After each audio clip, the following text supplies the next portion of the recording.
रामपुर के भोज क्षेत्र के युवक पर शादी का झांसा देकर 5 साल तक शारीरिक शोषण करने और आर्थिक दोहन का गंभीर आरोप लगाने वाली नर्स इंसाफ के लिए दर-दर भटक रही है।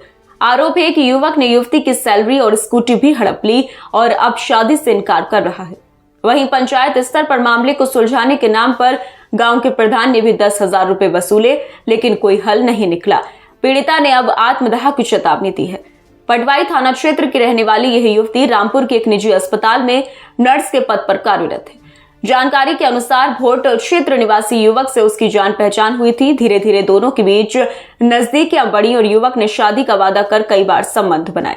पीड़िता के मुताबिक युवक उसे अपने घर भी ले गया और परिजनों से मिलवाया। कुछ समय तक सब कुछ सामान्य रहा, लेकिन बाद में युवक का रवैया बदलने लगा। पीड़िता का आरोप है कि युवक ने न केवल उसके साथ लंबे समय तक शारीरिक संबंध बनाए, बल्कि उसकी स्कूटी और वेतन भी ले लिया।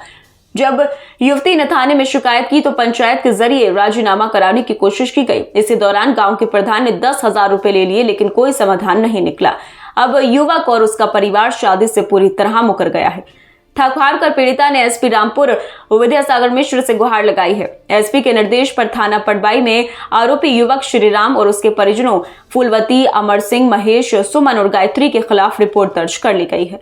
पीड़िता का कहना है कि अगर उसे जल्दी इंसाफ नहीं मिला तो वह आत्मदाह कर अपनी जान दे देगी। मामले की गंभीरता को देखते हुए पुलिस अब जांच में जुट गई है। ये हुआ था, मैं एक प्राइवेट हॉस्पिटल में जॉब करती थी, छोटा मोटा अपना गुजारा करती थी। मेरा एक श्रीराम नाम के लड़के से प्रेम संगत का मतलब हुआ था। दोनों बातचीत करते थे, उसके परिवार वाले भी बातचीत करते थे। उसके बाद उसने फिर मुझे क्या कहते हैं शादी का झांसा देकर अपने घर लेके गया। मुझे घर ले जाने लगा, अपने परिवार वालों से मिलाया उसने मुझे। परिवार वाले सब मुझे पसंद करते थे। उसकी माँ फूलवती देवी, उसका भाई अमर सिंह, उसका भाई महेश और भाभी सुमन देवी और उसकी दूसरी भाभी गायत्री देवी, वो लोग मुझे सब पसंद करते थे अपने घर पे। उन्होंने मुझे शादी के लिए बोल रखा था, हमारी बहू तू ही है और हमारी बेटी भी तू ही है। मेरे माँ बाप नहीं थे, उन्होंने मुझे अपनाया था।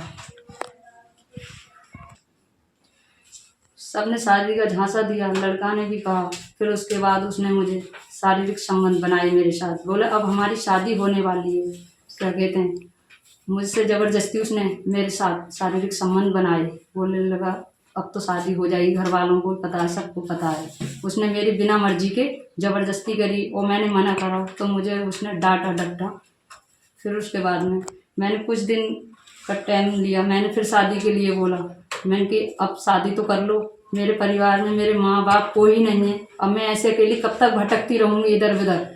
उन लोगों ने फिर मुझसे बोले, टाइम देने के बाद थोड़े दिन बोले हम शादी अब नहीं करेंगे। उन्होंने मुझे फ़ोन पे मना कर दिया, बोले हम शादी नहीं करेंगे, तू जो चाहे वो कर ले। हमने तेरे पैसे हड़पने थे, 5,50,000 रुपये लिए थे। एक मेरी प्लेजर स्कूटी थी जो मैं हॉस्पिटल में जॉब करती थी, उन्होंने वो मुझसे ली थी। फिर मुझसे कहा कि हम शादी नहीं करेंगे, तेरी इज्जत जो हमने लूटनी थी वो हमने लूट ली, जो तेरे पैसे लेने हैं वो ले लिए हमने, जो चाहे वो कर ले।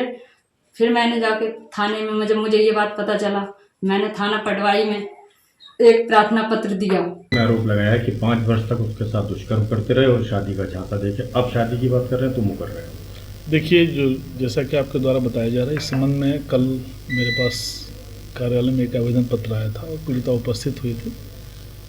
प्रभारी निरीक्षक पटवाई को उचित धाराओं में अभियोग पंजीकृत कर निष्पक्ष रूप से विवेचना की जाने हेतु निर्देशित किया गया है।